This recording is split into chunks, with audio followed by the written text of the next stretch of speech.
K방산의 기대주로 떠오른 FA-50 경전투기. 이 FA-50의 모체가 초음속 고등훈련기 T-50이라는 사실은 대부분 아실 겁니다. 하지만 몇 년 전만 해도 T-50은 훈련기와 전투기 사이에서 포지션이 어정쩡하다며 찬밥 신세였죠. 상황이 이렇게 바뀐 것은 결코 우연이 아닌데요. 최근 기대를 한몸에 받고 있는 KF-21에 열광하기에 앞서 모두가 알아야 할 T-50 개발의 비화를 소개합니다.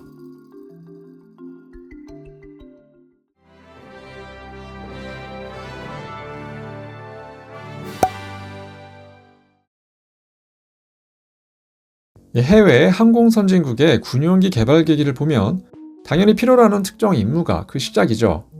그런데 T-50의 개발 동기는 조금 달랐습니다. 개발 책임자인 전영훈 박사는 F4 조종사 시절 공중전 훈련에서 불편한 스위치 조작 때문에 타깃을 놓치는 상황을 겪습니다. 비행 후 개선점을 찾던 그는 스로틀을 살짝 개조하면 쉽게 해결될 수 있음을 알게 되는데, 하지만 미국에서는 이를 허용하지 않았죠. 미군이 쓰던 기종에선 이미 개선했지만 당시 우리 공군이 쓰던 기종은 미국에선 요격용으로 쓰지 않아 돈 들여 개선할 필요가 없었죠. 우리 전투기라고 우리 맘대로 개조할 수도 없었습니다. 정비 담당과 이를 의논하다 답답함을 호소하자 정비사는 한술 더 떠 전투기 주기 시 바퀴에 받치는 고인목조차 항공기와 세트로 된 것만을 비싼 값에 들여와야 한다는 더 서러운 얘기를 해주었죠. 우리 손으로 만든 전투기에 대한 꿈은 이렇게 시작됐습니다. 당시 연구개발은 국과연에서 했는데요. 우선 기초 연구과정부터 심의 통과가 어려웠습니다. 돈, 인력, 그리고 기술도 없어 시기상조라 일고의 가치도 없다는 것이었죠. 문제는 당시 공군이 비행기를 불과 8년 뒤에는 받아야 했기에 사업이 늦어지면 아예 사업 자체가 힘들어지는 그런 상황이었죠. 그래도 끈질긴 설득 끝에 예산을 배정받았는데요. 자그마치 530만 원이었습니다. 기초연구 수행은커녕 1년 회식비 정도 되겠네요. 이 난관을 헤쳐나갈 방법은 해외 기술과 자본을 끌어들이는 절충 교육뿐이었죠. 때마침 공군은 호크 훈련기 도입건이 있었는데요. 이를 이용해 제작사에게 필요 기술 이전 및 교육 등을 요구했고, 다행히 이게 받아들여집니다. 설계 기술, 시험 비행사 양성, 교육, 그리고 비용이었습니다. 그렇게 24명의 연구진이 14개월간 영국 BAE4에 파견되어 아음석 훈련기 개념 설계부터 전수를 받았고, 이를 잘 활용한 덕분에 기반 기술을 확보합니다. 겨우 한숨 돌릴 무렵 국방부에서 청천벽력 같은 전갈이 옵니다. 개발이 아닌 직구매로 가겠다는 것이었죠. 7년도 안 남은 시간에 개발이 가능하겠냐는 이유였습니다. 공군이 안 사면 개발도 의미가 없는 상황. 게다가 이번 기회를 놓치면 도입하는 항공기가 고물이 될 30년 후에나 개발 기회가 오겠죠. 이에 필사적으로 공군을 설득해 개발 필요성을 설명하고 고등훈련기 소요 시기를 늦춰줄 것을 요구했죠. 사실 공군 입장에서 자신들이 쓸 물건의 소요 시기를 늦춰준다는 건 결코 내키는 일이 아니겠죠. 하지만 설득 끝에 개발팀은 마침내 승인을 받아냅니다. 탐색 개발 목표는 고등훈련기 개념 설계, 일부 기본 설계, 그리고 주요 구성품 개발이었는데요. 이를 위해서는 이번에도 기술과 재원 확보를 위해 절충 교육의 활용이 필수였습니다. 그래서 KFP 사업과 각종 구매 사업의 절충 교육을 모두 이 고등훈련기 개발에 필요한 기술 이전으로 몰아줬죠. 이에 따른 협상으로 받은 금액 등을 모아 약 570억 원을 확보합니다. 하지만 이렇게 준비한 탐색 개발 계획도 여지없이 부결됐는데요. 국가연의 다른 사업을 포기해야만 될 정도로 예산을 많이 잡아먹었기 때문이죠.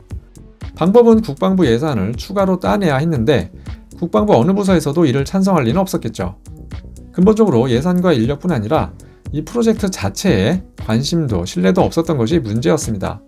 하지만 결국 심의는 통과됐는데요. 전략을 바꿔 초점을 훈련기 개발이 아닌 각 구매 사업들을 통한 각각의 기술 확보에 맞춰 반대 의견을 겨우 설득할 수 있었습니다. 마침내 탐색 개발 조직이 편성되고 설계팀이 미국 로키드 마틴에 파견되어 설계 업무에 착수합니다. 여기서 중요한 논쟁이 하나 생깁니다. 기체 설계를 아음속기와 초음속기 중 어느 쪽으로 할 것인지였죠. 정작 주문자인 공군은 아음속기를 원했습니다. 하지만 개발자 관점에선 초음속기가 타당하다는 생각이었죠. 첫째, 기동성이 강조되는 미래 전투기에 맞춰 고등훈련기도 이에 맞는 기동성을 갖춰야 한다는 점. 둘째, 국내 여건상 T50은 다음 단계인 전술 입문기로 또 유사시엔 전투기로도 써야 한다는 점. 셋째, 아음속이든 초음속이든 우리가 선택하는 기술 전술을 받게 되므로 초음속 기술을 받는 게 훗날 한국형 전투기 개발에 유리한 점. 넷째, 미 공군 고등훈련기가 초음속기이므로 향후 미군의 소요 및 세계 시장도 노려볼 수 있다는 점이었습니다. 하지만 공군의 요구도를 바꾸는 건 쉽지 않았고 시간도 기약할 수 없었기에 일단 초음속 설계로 진행하고 공군은 추후 설득하기로 합니다. 별 진전이 없다가 마침 기회가 오는데 공군 참모총장이 미국 순방중 록히드 마틴을 방문할 때 초음속기 설계 건의가 됐고 이것이 극적으로 수용되어 설계 착수 후 1년 반 후에야 겨우 승인이 나게 됩니다. 설계는 19개의 형상 중 우선 3가지가 선정됐고 저속에서 받음각이 높아져 시야가 안 좋은 델타형, 또 훈련기로는 리스크가 크다는 조언을 받은 카나드형은 제외시킵니다. 그렇게 날개꼬리형이 최종 선정되고 이를 기반으로 세부 형상 변천이 시작됩니다. 기체의 크기와 용도로 인해 단발 엔진, 수직 미익 등은 쉽게 정했지만 한 가지 고민한 부분은 공기흡 입구였는데요. 본래는 F-16처럼 하나로 밑에 두려 했으나 기체가 짧다 보니 외부 장착물을 위해 할 수 없이 양옆 2갈래로 설계합니다. 이처럼 여러 과정을 거쳐 최종 형상이 나왔죠. 구성품은 담당 업체에서 개발했고 항공기 개발용 소프트웨어 툴과 컴퓨터 장비는 록히드 마틴으로부터 확보한 후 탐색 개발을 완료합니다. 설계까지는 어떻게 왔는데 관건은 본 게임인 T-50의 체계 개발을 어떻게 가느냐는 문제가 남았습니다. 주어진 시간 내 개발을 위해 록히드 마틴의 공동 투자를 제안한 결과 참여 의사는 보였으나 대신 2가지 조건을 붙였죠. 투자금에 대한 보증 및 업체 주도의 체계 개발이었는데요. 여기서 이 2번째 조항이 큰 문제였습니다.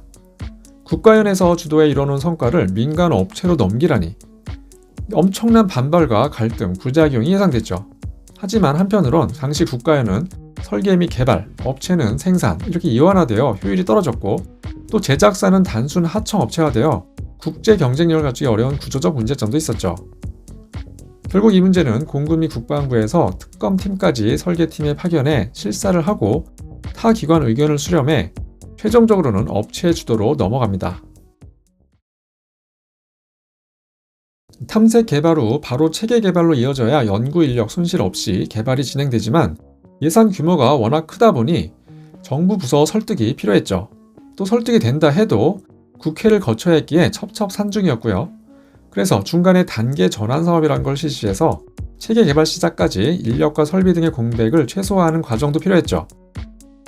계획서에 따르면 록히드 마틴은 개발비의 13%를 분담하고 기술은 항공전자, 비행제어 및 날개 일부를 맡기로 했는데요.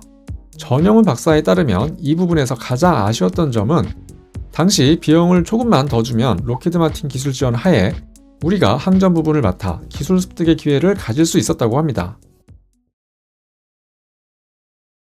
체계 개발 계약이 체결된 지 한 달밖에 안 된 시점에서 1997년 IMF 외환위기가 터져 환율이 2배로 급등했습니다.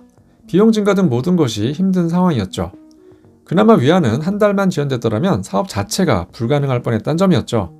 정부는 1999년 3사를 통폐합해서 한국항공우주산업 즉 카이를 만들었고 부족한 연구 인력을 최대한 끌어모았는데 심지어 자동차, 조선소 설계 인력까지 싹싹 불러 모았습니다. 각 분야 종사자들 역시 사업이 지연되지 않도록 사무실에 야전 침대를 놓고 철야로 강행군하는 등 헌신적인 노력을 쏟아부은 끝에 마침내 2005년 말 개발이 성공적으로 완료됩니다.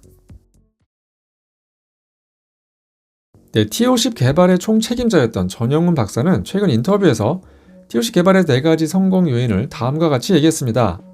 절충 교육을 적극 활용한 재원과 기술 도입, 록히드 마틴의 기술 지도와 공동 투자, 아음속이 아닌 초음속 훈련기로의 개발, 그리고 민간 업체 주도의 체계 개발을 들고 있습니다.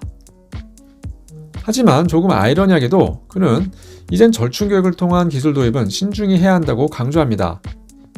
T-50을 개발할 당시엔 우리의 기반 기술이 워낙 없었기 때문에 선택의 여지가 없었지만 기술과 경험이 쌓인 지금은 조금만 시간을 두고 미리미리 개발한다면 충분히 가능하다는 것이죠. 왜냐하면 절충 교육도 결국 공짜가 아니며 무엇보다 이렇게 들여온 기술은 이후 발목을 잡기 때문입니다.